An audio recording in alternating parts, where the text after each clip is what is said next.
Jaya Radha Madhava Kunja Bihari.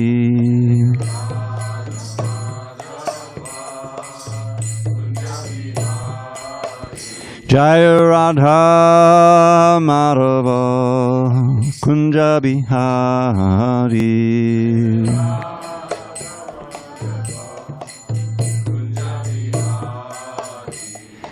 Gopi Jana Vallabha Girivardhari.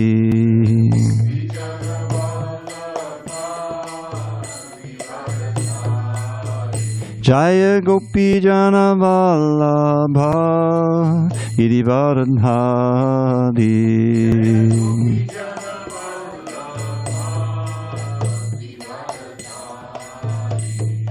Yashodanandana Prajajana Ranjana.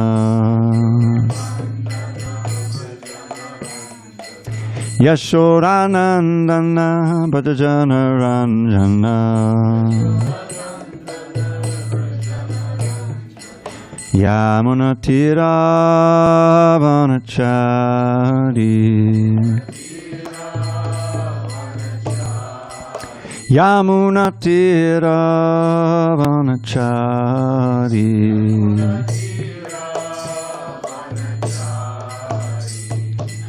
Hare Krishna, Hare Krishna, Krishna Krishna, Hare Hare, Hare Rama, Hare Rama, Rama Rama, Hare Hare.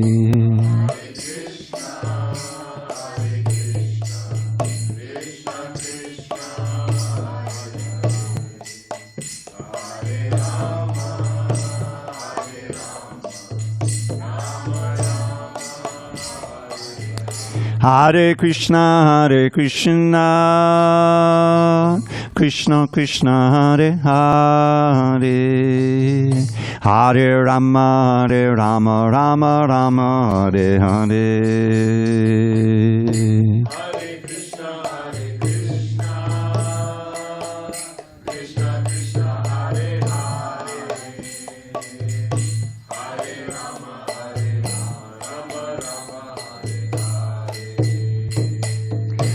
Hare Krishna, Hare Krishna, Krishna Krishna, Hare Hare, Hare Rama, Hare Rama, Rama Rama, Hare Krishna, Hare Krishna, Krishna Krishna, Hare Hare, Hare Rama, Hare Rama, Rama Rama, Hare Hare. Hare Krishna, Hare Krishna, Krishna Krishna, Hare Hare, Hare Rama, Hare Rama, Rama Rama, Hare Hare. Jaya Radha Madhava Kunja Bihari.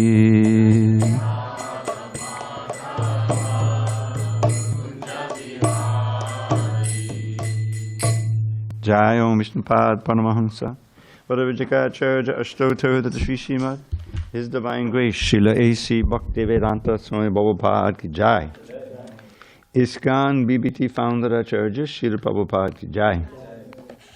Jai Om Vishnupad Paramahamsa Varavijakacharya Ashtotar Tata Sri Srimad His Divine Grace Srila Bhakti Siddhanta Saraswati Thakur Ki Jai. Ananta Koti Vaishnavindra Ki Jai. Namacharya Srila Haridas Thakur Ki Jai. Srimad Bhagavad-gītā Ki Jai. Samaveta Bhakta-vrinda Ki Jai. All glories to the assembled devotees. All glories to the assembled devotees. All glories to the assembled devotees. All glory to Shri Guru and Gauranga. Okay, two things. Paul, can you open this door? Get a little air in here. It's pretty stuffy. And that book is my book. You see that little pink thing, Prabhu? Haribol? That book I need to have because that has the marker in it. But we have plenty more books. So. Hare Krishna. All right, let me just get this thing going. Where are we? Okay. Om Namo Bhagavate Vasudevaya. Om Namo Bhagavate Vasudevaya.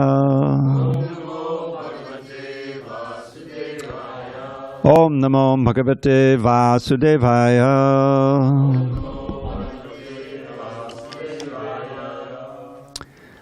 Okay, so I have page 18, second paragraph in the Bhagavad Gita. That's okay.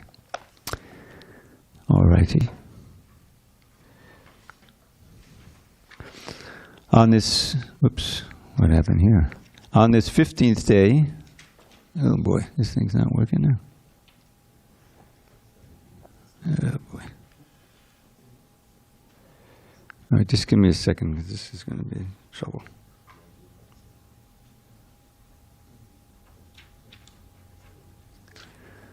On this 15th day of August 2023 in San Diego, we're reading from Srimad Bhagavad-gītā as it is, translation and commentary by His Divine Grace HG Dravida Swami Prabhupada. And we are still in the introduction, page 18, second paragraph, beginning in the Bhagavad Gita. In the Bhagavad Gita, worship of different demigods or rendering service to them is not approved. It is stated in the 7th chapter, 20th verse, Kamaistaista vitagyana papadyante njadevataha tang tam niyamamastaya prakritya niyataksvaya. Translation: those whose intelligence has been stolen by material desires surrender unto demigods and follow the particular rules and regulations of worship according to their own natures. Close quote. Here it is plainly said that those who are directed by lust worship the demigods and not the Supreme Lord Krishna. When we mention the name Krishna, we do not refer to any sectarian name. Krishna means the highest pleasure, and it is confirmed that the Supreme Lord is the reservoir or storehouse of all pleasure. We are all hankering after pleasure. Anandamaya Bhyasat, Vedanta Sutta 1.1.12, which means that the Supreme Personality of Godhead is always full of bliss. The living entities, like the Lord, are full of consciousness and they are after happiness. The Lord is perpetually happy. And if the living entities associate with the Lord, cooperate with Him, and take part in His association, then they also become happy. The Lord descends to this material world to show His pastimes in Vrindavan, which are full of happiness. When Lord Sri Krishna was in Vrindavan, His activities with His cowherd boyfriends, with His damsel friends, and with other inhabitants of Vrindavan, and with the cows, were all full of happiness. The total population of Vrindavan knew nothing but Krishna. But Lord Krishna even discouraged his father Nanda Maharaj from worshipping the demigod Indra, because he wanted to establish the fact that people need not worship any demigod. They need only worship the Supreme Lord, because their ultimate goal is to return to His abode. The abode of the Lord, Sri Krishna, is described in the Bhagavad Gita, 15th chapter, 6th verse. Natalbasiyate suryo nashashanko napavakaha yadgadva nanavartante tadhama padamang mama. That supreme abode of mine is not illumined by the sun or moon, nor by fire or electricity. Those who reach it never return to this material world. This verse gives a description of that eternal sky. Of course, we have a material conception of the sky, and we think of it in relationship to the sun, the moon, stars, and so on. But in this verse, the Lord states that in the eternal sky, there is no need for the sun, nor for the moon, nor electricity, or fire, or any kind, because the spiritual sky is already illuminated by the Brahma Jyoti, the rays emanating from the Supreme Lord. We are trying with difficulty to reach other planets, but it is not difficult to understand the abode of the Supreme Lord. This abode is referred to as Goloka. In the Brahma Samhita 537, it is beautifully described, Goloka eva nivasatta kilatma bhutaha. The Lord resides eternally in His abode, Goloka, yet He can be approached from this world, and to this end the Lord comes to manifest His real form, Satchidananda Vigraha. When He manifests this form, there is no need for our imagining what He looks like. To discourage such imaginative speculation, He descends and exhibits Himself as He is, as Shyama Sundar. Unfortunately, the less intelligent deride Him because He comes as one of us and plays with us as a human being. But because of this, we should not consider the Lord one of us. It is by His omnipotency that he presents himself in his real form before us and displays his pastimes, which are replicas of those pastimes found in his abode. Om Jnana Timirandasya Jnananjana Shalakaya Chakshu Unmilitam Yena Tasmai Shri Gurave Namaha. I was born in the darkest of ignorance, but my spiritual master Srila Prabhupada opened my eyes with the torchlight of knowledge. I offer my humble obeisance unto him and all members of Sri Parampara. So just give me a second here.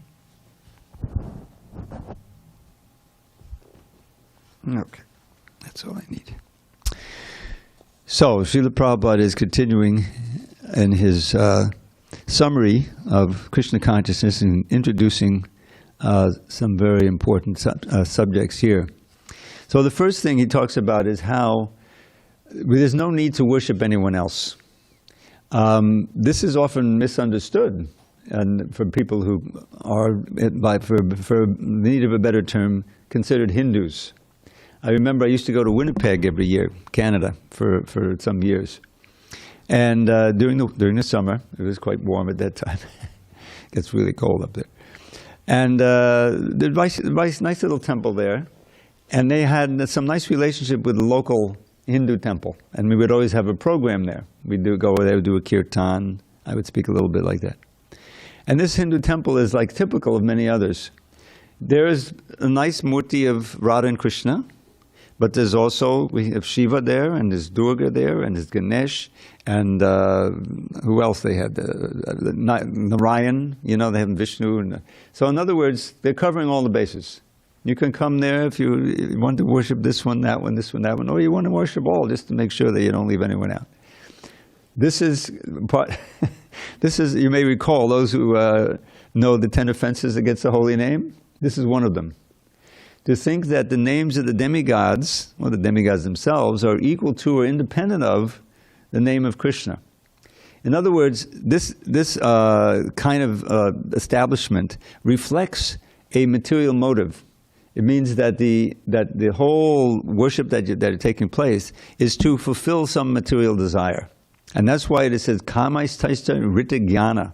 Very dramatic, actually. It means, now first of all, the word kama is normally translated as lust, but it means more than just what we know as lust here, which really is a sexual, desire.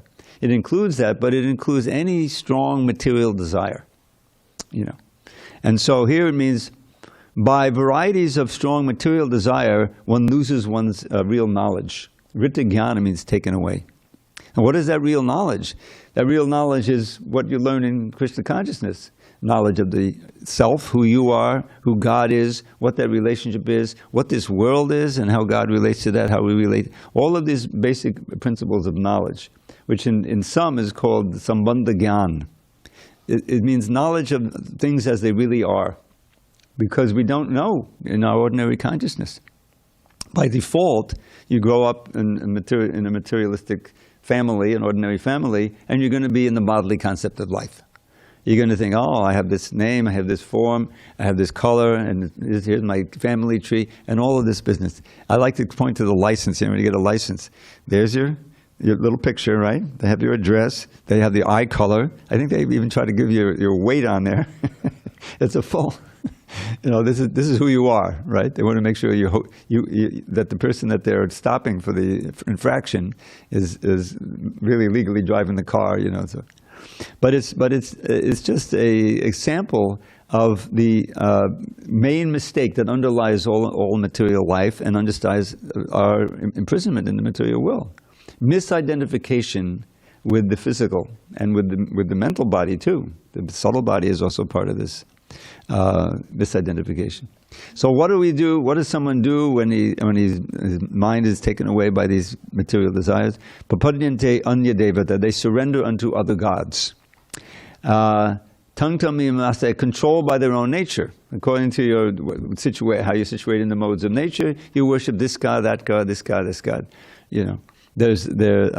Like we had our in the Krishna book. It's so instructive. Does everyone, how many know the name Vrikasura? Does it ring a bell? Vrikasura. He's commonly called Vrikasura, before we got the diacritics down right. Vrika means to cut. And this demon, he was so determined to get the benediction from Lord Shiva that he was worshiping him in a like real mode of ignorance way. He built a big fire and he started cutting off little pieces of his body and throwing it in as the oblation. And even after doing that, and Om Namo Shivaya, boom, Om Namo Shivaya, you know, after doing that for some time, he didn't get a darshan of Shiva, so he took a bath. This is like classic for offering an animal. And he was prepared to cut his own head off, you know.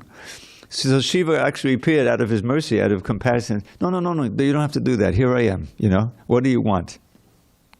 So he wanted like his you know, completely demonic benediction. I want the benediction that whoever head I touch, it will explode. I can kill anyone like this by touching. So Lord Shiva said, okay, he promised to give him the benediction, so okay, you got it. So the first thing he wanted to do is test it out on Shiva. Can you imagine? You know, we pray to Lord Krishna to give us a benediction. Really, the prayer should be, please give me pure attraction unto you. Let me not forget your lotus feet at any time. Please let me overcome this material desire so I can serve you better. You know, this kind of thing. So can you imagine? It's just, you can't even think about it. You know, someone would do it. But that was where this Prakasura was. He was an asura. He was a demon. So naturally, you know, Shiva started running. He started going away from this guy.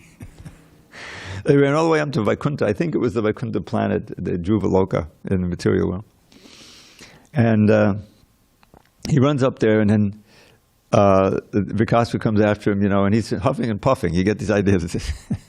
And Shiva had disguised himself as a little brahmachari, you know, so he said, oh, take it easy, you know, your body is so important, you know, what's going on, you know?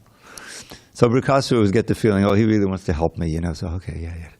So, you know, this Shiva, he gave me his benediction, and I'm just trying to try it out on him, and he's running away, you know. So Krishna, he's playing his game, and he says, Shiva, he don't give any benedictions. He's just playing a game. Everyone knows that.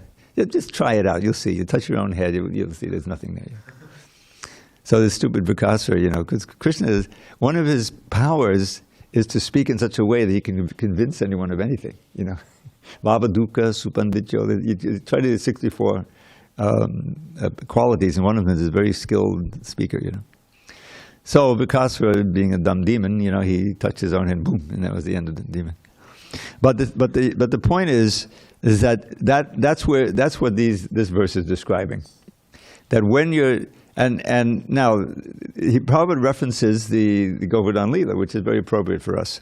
Now the residents of Vrindavan are obviously not, you know, in that category, and they were serving as an example here because part of their being a cowherd community and so forth that they need the rain, and traditionally you pray to Indra to send the rain, and he's sending the rain, so you know, so you don't want to stop doing that, you want to keep doing it. It's like paying the taxes, you know.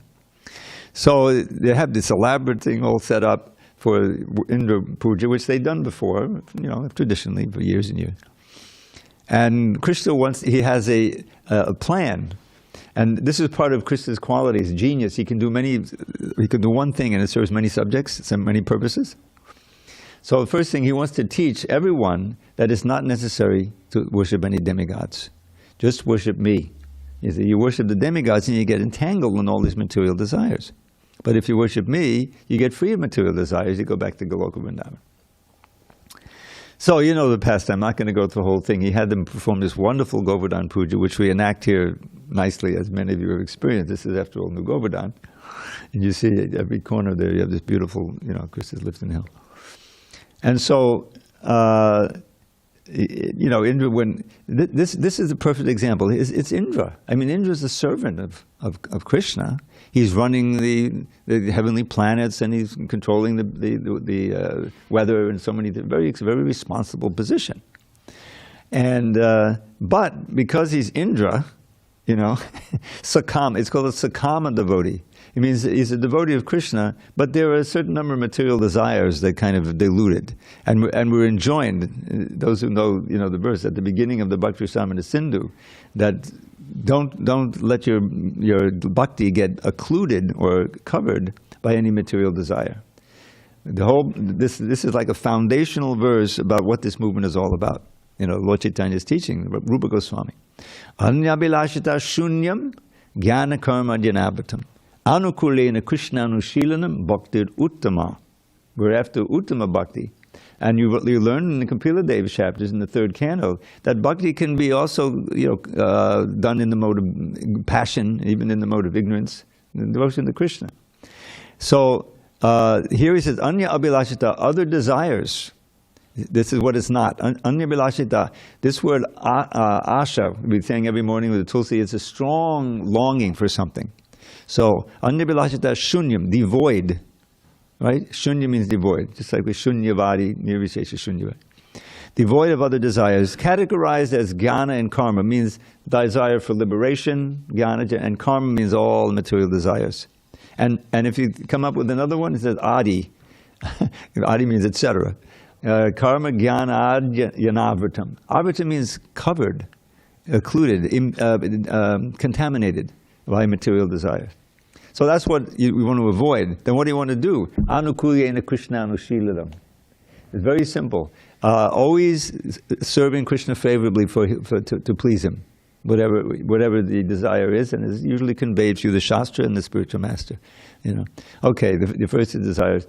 Give up this, 4 regular principles, and chant Hare Krishna. That's the basic instruction. Do chant Hare Krishna on beads and kirtan as much as possible, and give up these 4 things. Okay, that's a challenge. So if you were serious, you try to do it. If you chant seriously, you'll get the spiritual strength to give up the other things. And at a certain point, like meat eating, that's the first thing to go. After your first Sunday feast, I don't need those Big Macs, forget it, I mean this is pakoras and this wonderful feast. So that's very important. This is spiritual food. It's a very essential part of the preaching. And Lord Chaitanya, that's all he did. For the masses. Of course, he taught the most esoteric principles of devotion to his disciples. Rupa Goswami, Sanatan, and Jiva Goswami also learned. So we have all of that. But for the mass of people, chant Hare Krishna en masse. Hare Krishna, Sankirtan. And when you finally get tired, take some prasadam, and then start again. Basically those 2 things. That's the essence of the Sunday feast. And it's important when you get a little serious to also find out why it's working, why you're feeling all the things that you're intuiting by doing those things, by reading and hearing. So that's an essential part of it. But the basic process is those things. So Lord Krishna, he had this wonderful worship of Govardhan Hill, and everyone was so blissful, and Indra poured down the rain, and not just rain, huge hailstones and everything. He was trying to annihilate the whole community. Talk about overreaction, He loses it. Indra tends to lose it, and do things that he later regrets very much. So, the story, Krishna lifted the hill, with 1 finger. Now, why did he do that? Why didn't he just lift it like this, Because part of it is to show Indra, you're way out of your league, buddy. Don't try this again. Don't try to challenge my superiority, So after 7 days, finally Indra said, this isn't working, So then he came in a secluded place and offered his obeisances, And then a little while later, when Krishna wanted to take a parijata tree from the heavenly planet, he said, no, you can't do that. And there's a big fight. He can't. This is a result of too much kama, is that it takes away your knowledge. Even something you should know and realize, again, you need the lesson. You see what I'm saying? So Krishna proved that you just need to worship him, you'll be protected and blissful. What could be more blissful for the residents of Vrindavan than to have Krishna's association 7 days and nights straight without any interruption? Because think about what it means to be in Vrindavan or Goloka Vrindavan. Krishna's there in the morning, and he wakes up and he takes breakfast. And even before breakfast, he's milking the cows. The cows will get his association, all the devotees. But then he goes out to the forest. The gopis are stuck back at home, turning butter and doing all this. So they're lamenting and singing songs of separation. And Mother Yashoda, is he okay? Did he maybe hurt his feet? He insists on not wearing shoes. I try to give him shoes, but he doesn't want any shoes unless the cow's going to have shoes. So, okay. But what about, his tender feet? And all these demons that are coming up. Oh, God. Oh, this anxiety. This is a symptom of love, Mother Yashoda, all day. And then finally, he's coming back. Is that him? Oh, look, the dust is coming. They have this thing on top of the house where you can go up and see Father, so all the gopis and Mother Yashoda get up there and say, oh, look, I can hear the flute. You hear it? There's whole pastimes. Every day it's coming like that. So, but for this pastime, nobody slept, nobody ate, nobody did anything, but just watch Krishna, and he had all these relations going on. In the Nectar of Devotion, there's something, that he saw Radharani and he trembled a little bit, and the whole hill is resting on his pinky, So he looked at Balaram, and Balaram is smiling. He got embarrassed, There's a whole bunch of pastimes that go on. So all of that is so on the one side he's teaching you don't need to worship any demigods, and the other side he's teaching just surrender to me and you'll be protected, you'll be safe. And now we have a question from Dr. Paul. Which just reach that big long hand behind you. You get okay. Is there technology in Goloka Vrindavan? Technology? Yeah, like No. I don't know, because like it's usually described as like nature and right. No, there's no technology. Really? Just yeah. Like, Whatever. I mean, is it technology? Whatever Krishna desires happens. Is that technology? It's. I mean, do they have the Brahma wheel? Jyoti, how does it work? Is emanating all this light? Where's the light bulb? Where's the? No, that's the wrong word.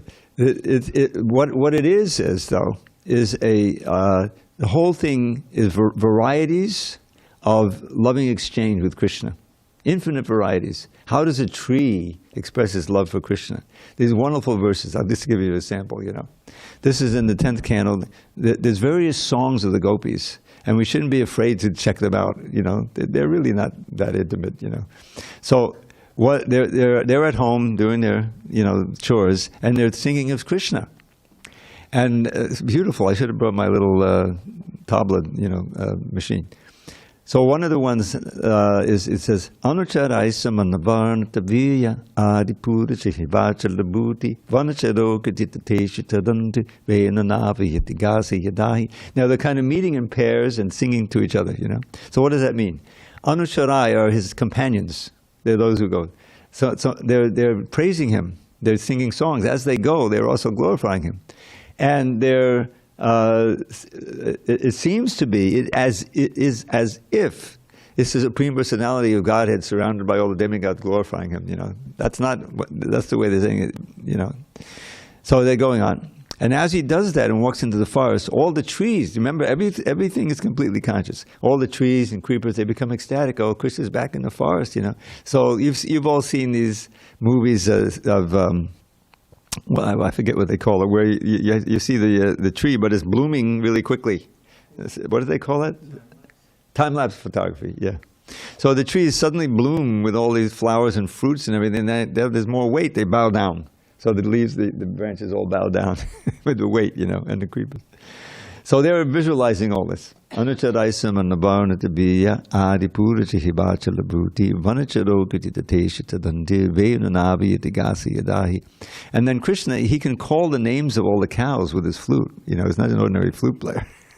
So he's there on the mountainside. They're visualizing all this, and he's out there and calling and playing. And so this is just one pair of verses, describing that. So what is going on there is that each entity in Goloka Vrindavan is expressing their love for Krishna in their own special way. Everyone has his own individual rasa, fine tune for your nature, and so we also belong there. We've left that, So the Krishna consciousness means getting back to that state, returning. This mortal phrase, going home back to Godhead. And this is what mukti means. Mukti is commonly, the Mayavadis, they got that word. Mukti means yes, no more activity, no more desire, no more thoughts, just like suspended animation in the Brahma Jyoti. Oh yes, this is so blissful. That's the bliss of getting out of the hospital after you've been in for a long time, right? Oh, I'm not sick anymore. Is that the end of it? You sit down on the curb, oh, no more disease, No, you go back and you resume your old activity, right? So muktir, this is defined in the second canto. Muktir hitvanyata rupam swarupena babastati. It's very important to know this because we're not against mukti, but that's not our goal. That's a byproduct. So mukti here is defined in the Bhagavatam, the ultimate knowledge, right? Hitva anyata rupam, giving up all these other forms. We're in our other form now. Everyone who's sitting here, many of you were here last night, you have a different form now. It's subtle, right? But you've changed your body. Your body's changing. Cells are dying and so forth. You're getting older. One day older, you can't tell the difference, but one day, 7 days, months, years, gradually, what happened to my hair? It's got all white. So these are other forms. This body, in its changes, in this, and of course the major change when you leave your body, you may get another species, whatever. These are all other forms. Giving them all up and being situated in your swarup. Your swarup. That's a very important term. It's an essential term. Rupa means form. And swa means your actual form, spiritual form. And let's refer to a verse that Prabhupada referred to, I think, yesterday. What did Krishna say in his form as Lord Chaitanya when Sanatana Goswami asked, "Who am I? I'm supposed to be a real scholar, but everyone recognizes, but if I don't know who I am, what's the use? Ke ami, ke nayamai jari tapatrai. Who am I and why am I suffering these threefold miseries?" Welcome, Mark. Nice to see you. Hare Krishna. You want a book or a seat? You okay? Okay. Okay. We have so many books. So that who am I is essential. That is our sarup. Not who am I? Oh, I'm a 30-year-old male living in San Diego. No, that's not who you are. So that is answered by Lord Chaitanya at the beginning of his instructions to Sanatana Goswami. And here's the verse. Jivera swarupoi. There's the word. Jivera of the jiva. That's us. Jivera swarupoi. Krishnera nityadas. Your essential nature, your swarup, is to be an eternal servant of Krishna. Now, there's infinite varieties of those servants, but that's your nature. And if you're not situated in that now, then you're in a diseased condition of life. So that's our swarup. But it goes on. The second line is also very important. Krishnera tatasta shakti beda bed prakash. So this Krishnera, of Krishna, again, we're servants of Krishna, but we're also his marginal energy. Just like in the 7th chapter we're going to come to eventually, where he talks about the material energy, varieties, boom, apple, earth, water, fire, air, ether, mind, intelligence, and false ego, progressively more subtle, right? These energies we're familiar with. We may not know the Sanskrit name, but we're living with them, But that's the lower energy.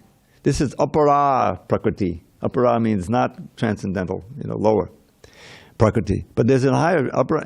So aparayamitastvanyam prakritim vidime param. There's another energy which is the jiva bhuta, the jivas.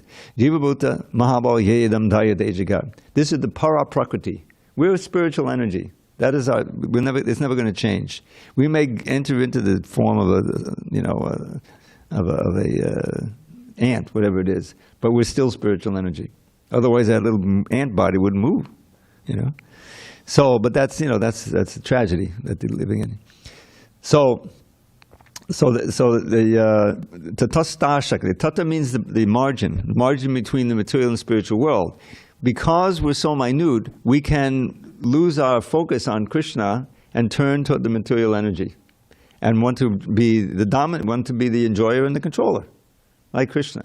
Even though we're not suited to it, we try to imitate it, and that's our suffering. So Jivera tatasta shakti, and then beta prakash.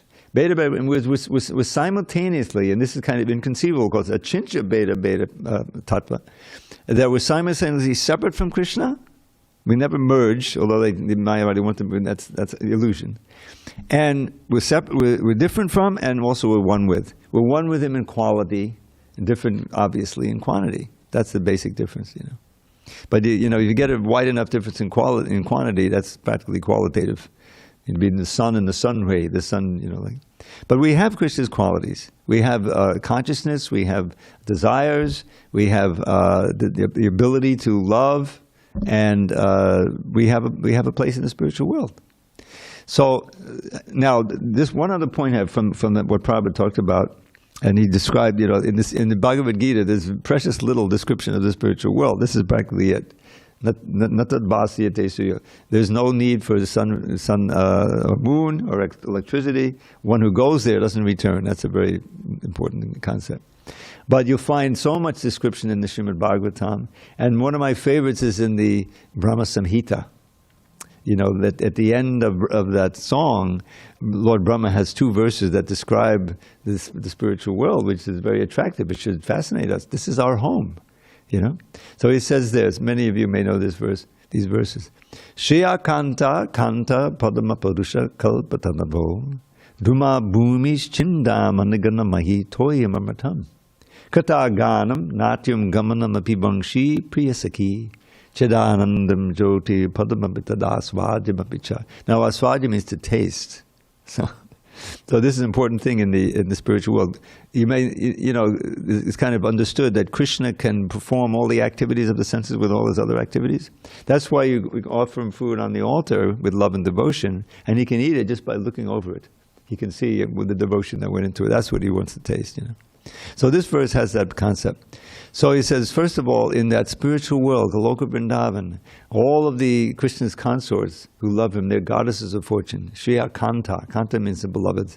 And their one beloved is the Supreme Lord. Kanta Padamapurusha, the Supreme Personality. Kalpadadavo Dhuma. All the trees are desire trees. Just like we have this fig tree out there. But I can't say to the fig tree, okay already. You know, where are the figs? No, you have to wait and wait and wait, till September, October when they come. And then they give this wonderful figs we offer to the altar. Tree ripened figs, oh my God. Organically grown, So, but all the trees there are desire trees. You can approach them, you can get, figs from the apple tree and so forth. Dhuma, Bhumi, all the land is Chintamani, gems. It's not ordinary land.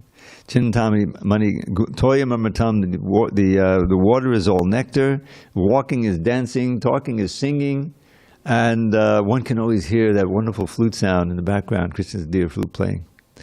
And Priyasaki, Chidanandam Jyoti, everything is glowing with this blissful effulgence which you can taste. In other words, it's everywhere you look, there's sources of bliss. That's what it is. All because we're focused on, serving Krishna. We're conscious of Krishna, of his pastimes, and we're doing things to please him, either by singing, by doing whatever it is. That's what's going on there. And that brings up the wonderful sutra in the Vedanta Sutra, Anandamayo Bhyasat, which means that Krishna is always blissful, which makes sense. If you were God, wouldn't you always be blissful? Would you say, okay, it's time for a little misery now, No. He's always full of bliss. And so are we in our original state, but that's not our state now. We're not Sitchidananda. So here's the key concept, is that we're part and parcel of Krishna, right? And so when we participate in Krishna's bliss, then we also become blissful. That's the whole key, to take pleasure in Krishna's pleasure. That's the essence of bhakti. And that's the essence of love in this world. The perfect example, the closest example, of course it's not pure, is a mother's love for the little baby child. You can see, I think they're out of town now, but in the kirtan sometimes on Mondays, Purushottam cooks, his wife is cooking, and they bring that little girl, Gaurangi, So, she's not even 1 year old, maybe 2 years, I don't know. But, when the child comes out, the mother is focused completely. Is the child comfortable? Is she well fed and protected from any disease, any danger, right? And if the child is, just content and then smiles at the mother, teeth have to be there or no teeth, probably no teeth at birth. That makes the mother's day, isn't it? She doesn't expect anything from the child. Anything except that the child will be comfortable, and so the mother's pleasure is there in the baby's pleasure. It's the closest thing we have. It's not perfect because the child grows up and eventually goes away. It changes because it's asat. But Prabhupada gave that example. But that's what love of Krishna is. The gopis. I'll tell you, a very important chapter in the CC is the 4th chapter of the Adi Lila. It describes this very concept of how the gopis, who are so beautiful and there's so much love, but they decorate themselves to please Krishna. And Radharani, in that last verse of the Shikshastika, I don't know how familiar, it's worth, studying that. She's saying, Ashlishya bharadatang banashtamama darshanan mamatankaro. He said, let Madhava embrace this maid who's fallen at his feet, or let him trample me in my most ardent hopes defeat by never giving me a chance to see him anywhere, thus shattering my heart and plunging me into despair. You see, he is a restless or reckless libertine and not a saint. So let him act in any way he likes without restraint. Yet though his cruel and crooked ways may cause me constant woe, Krishna is the only Lord my heart shall ever know. Now, you take some material relationship. He never wants to be with me, and whenever he insults me and he crushes me, and I'm going to bring a case, divorce, forget it, I'll find a way to hurt him. It turns to the opposite, right, with so-called love. That's material attraction. It's very tenuous. It's not real.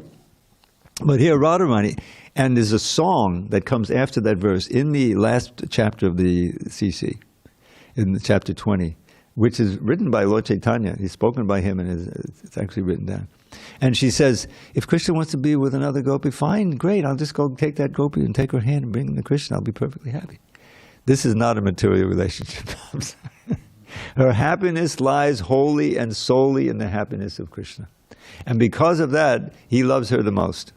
You see, this is, and that's what's the sustaining. That's the essence of the Goloka Vrindavan, and that's the essence of Bhakti Yoga in the Gaudiya Vaishnava tradition. There's one little phrase. I'll share this with you. In one of the Sandarbhas, Prabhupada doesn't say which in the purport, Jiva Goswami, and it condenses it down to one little line. Bhajaniya Padma Purusha Sukha Matra Swasukatvam. Now this Sanskrit is very simple. Bhajaniya means the worshipable one, which you do bhajan to. Padma Purusha, the Supreme Person. Right? The Supreme Personality of Godhead who is worshipable. Bhajaniya Padma Sukha Matra. The word matra can mean different things. Here it means only. Only the happiness of that Supreme Person, Krishna. Padma Purusha Sukha Matra Swasukatvam. Swa means my own. To take one's own happiness only and solely in the happiness of the Supreme Lord. That's the essence of devotional service. And in that situation, then one is always happy, because Krishna is always happy. And if you can meditate on that happiness and somehow participate in it, by trying to give it to others, Krishna really becomes happy with you. That's what the preaching movement is all about. That's what Sankirtan is about. And then you see, it doesn't matter how old you are. It doesn't matter how much money you have. You can be blind. There's devotees who are blind. And but the thing is, your focus is really on thinking of Krishna and glorifying him and finding ways to please him, which itself pleases him when you hear and chant about him, and then giving him to others. That's the most thing that pleases him. So that's what Prabhupada is speaking about here. And he's inviting us to come to the spiritual world, giving us a little description of it. Goloka Vrindavan. And Krishna is in Goloka Vrindavan, but he's also in everyone's heart. That's in the Brahma Samhita. He quotes that also. So he's always accessible to us. All right, any comments or questions? I kind of went on. But also I wanted to mention, I brought books. And I think now, before it gets too late, I should probably give them out. But it's like that verse, Krishna Bhakti Dasa Bhavitamati, maybe you're so familiar with it. This is written by Rabananda Roy, and it's quoted in the Chaitanya Charitamrita. And he's saying, greed is good, but not for material things. Greed for pure bhakti. Krishna Bhakti Dasa Bhavitamati, this is where the phrase Krishna consciousness comes from. You see? Krishna Bhakti Rasa means the nectar of Krishna consciousness. Bhavatamati, the mind, mati, absorbed in Krishna Bhakti Rasa, that's Krishna consciousness. And that's what we should strive for. We should hear about it and try to get it. Krishna, Kriyatam Yadikatopi Labhi. And he says, if you can buy it somewhere, you should buy it. But then you got to know the price. Tatra Laulim Abhimulyam Ekalam. The only price is your greed for it, your ardent desire for it. So how can we get that desire? We have to associate with those who have the desire and practice those things that awaken it. It's natural to every living entity. So no one is disqualified. Tatra Laulim Mulyam Ekalam Janma Koti Sukataya Nalabhyate. So you may become pious and perform all these sacrifices. You'll never get it that way. You have to cultivate this greed, this ardent desire for it by association and by purification process, because it's naturally there, you see. So similarly, I brought a fair number of these wonderful Vyasa Puja books, old Vyasa Puja books. Very nice. I worked for, I think it was about 30 years producing each one of these for the last 30 years. I finally retired from that because I have other things to do. Beautiful books designed with a full color. Each one has a full color section of Prabhupada pictures. And you know how much they cost? Your desire for it. There's no cost. So how many we got? 2, 4, 6, 8, 10, 12, 13. I might have 13 books here. But, so, all right, come up and get your book. We do it, because after the kirtan, you never know what's going to happen. All right, you get one. Now, some of them are the same. Now, to let you know, these are only, we only print 500 of each of these. So they're collector's items in the whole world. And you're getting one. Now, they're different. Some of them are the same year. And, so I have 2 boxes. I hope I have enough for everyone. I have some more at home if you don't get one today. Oh, boy. Did you get any last time I tried this? All right, I got this other box. Yeah. Oh. Trying to balance greed with being rude. Oh, boy, I'm in trouble. Okay. They're kind of heavy. I couldn't bring more than these 2 boxes. Did anyone get one last time? You got one. I think I have. All right, so you're disqualified for now. I have an older version. Those who didn't get one, please, because I did this, I don't know, months ago. But now I'm getting, because now, you know, we had like 3, 4 people in the class. Now we're having 10 people, so I figured, let me. All right. Who didn't get? Did you get one? Okay. And let's see. Here's a nice graphics. Now don't despair, because I have others, and we have one more day. All right, this is from 2006. This is all Prabhu. Thank you. Hari Bol. And I got one more. Who has the most greed? Another lot of 2006. This is a very good year. Mark, on your right. Okay, Mark. Oh, well, thank you. You're welcome. I don't know if he says, I guess that it was Krishna. So. All right, I have some more at home. So those who didn't get any today, please come back tomorrow, and we'll try to fulfill your desire. We still have a little time in the class if there's any discussion. Yeah, I have a point. Please, grab a mic.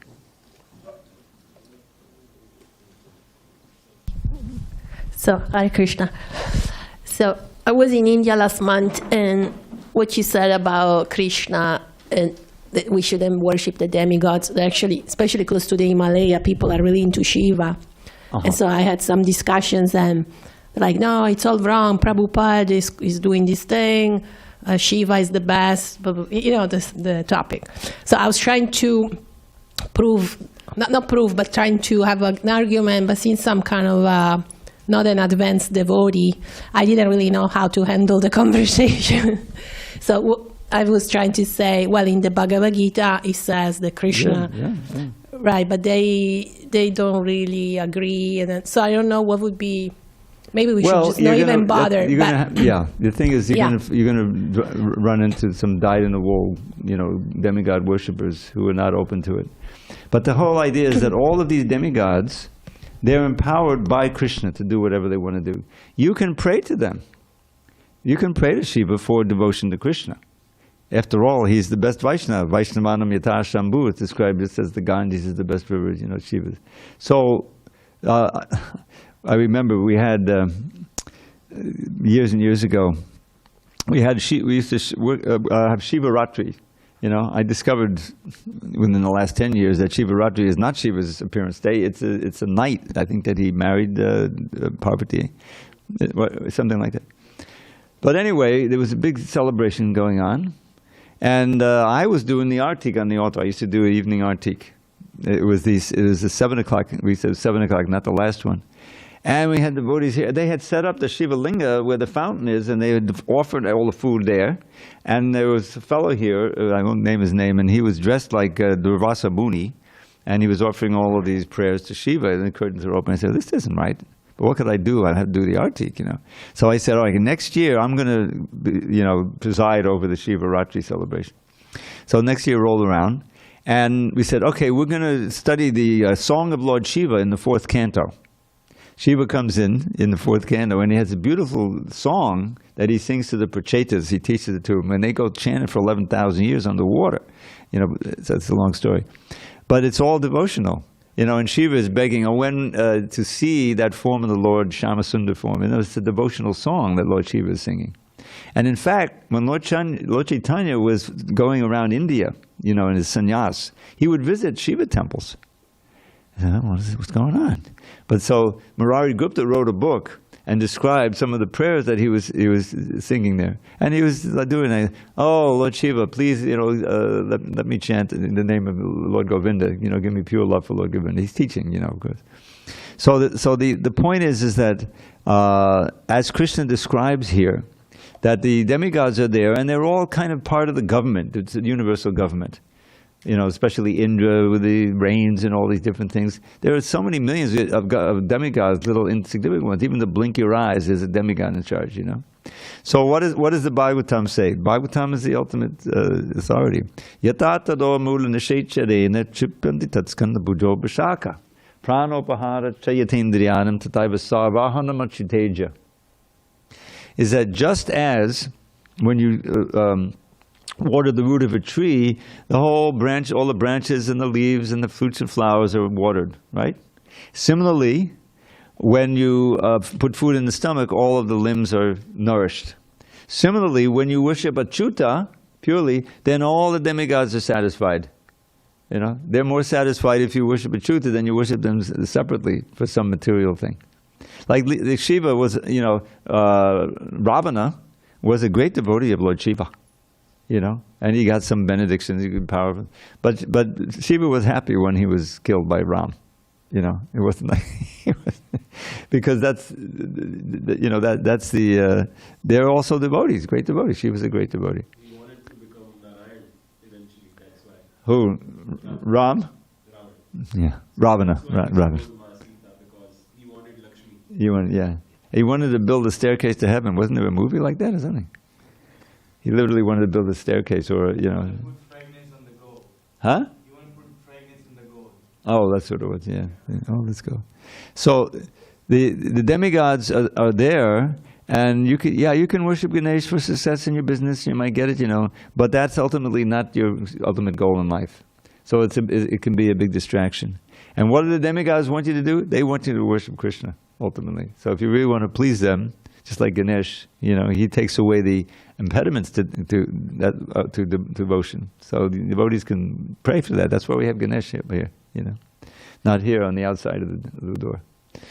So anyway, for someone who is really curious to understand it, read the Bhagavad Gita with Prabhupada's purports, and also Bhagavatam, and it'll explain the place of the demigods and why it's not necessary and really harmful for your bhakti, which is the ultimate thing that you want to get if you worship the demigods. All right, we have time for one little poem. Here's a poem by Rupa Goswami, praying that the beautiful lotus of Krishna's face will grow in the lake of his heart forever and stay there. Smita duchi makadanda syandi bhaktarara vindam tavapada padahangsan vishtagandham mukunda vidichita pashupali neta saranga rangam mamadidiyata dage sangamangi karotu. So you can think of the face of Giridhari here, and he's saying, from the lotus of your face, dear Lord, trickles forth the luscious nectar of the beauty of your smile. Your exalted devotees, great swans, seek the fragrance of that lotus, which does ere their hearts beguile. Your beloved gopis' eyes, mad bees, taste the most exquisite pleasure in that lotus of your face.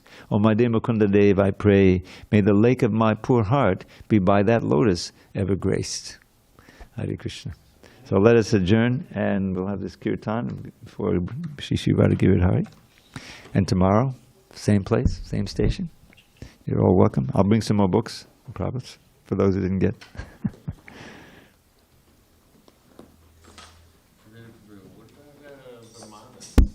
Vimanas? Oh, the airplanes. You want to fly in those Vimanas?